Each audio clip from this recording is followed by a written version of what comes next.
తిరుమల లడ్డూది వాళ్ళు చేసిన ప్రచారానికి సంబంధించి అడ్డుకట్ట వేస్తూనో ఏదో ఈరోజు ఆయన ఎవరిదో ఏకసభ్య కమిషన్ వచ్చిందని చూసి మేమేమి ఓహో ఆహో అని కూడా అనుకోవట్లా. ఎందుకంటే మొత్తం ఇదంతా కూడా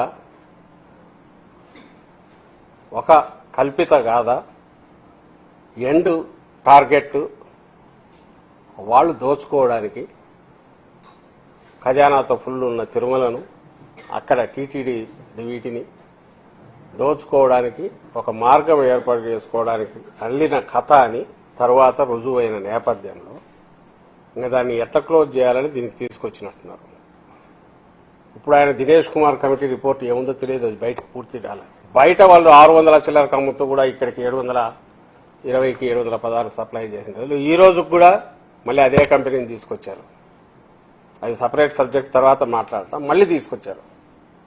నాకు తెలిసి 680కో ఎంతకో తెచ్చినట్టున్నారు.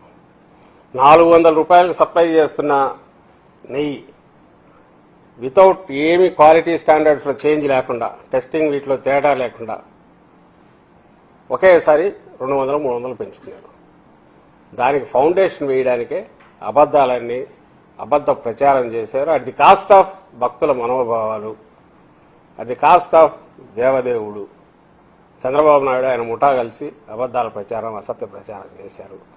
అంత ఘోరానికి నీచానికి దిగజారారు అనేది గుర్తు చేసుకోవడానికి ఈరోజు మళ్ళీ ఆయన దినేష్ కుమార్ ఏదో ఆ ఐటమ్ వస్తే పనికొస్తాం తప్ప అందులో కొత్తది ఏమి వాళ్ళు చెప్పాలి లేదు.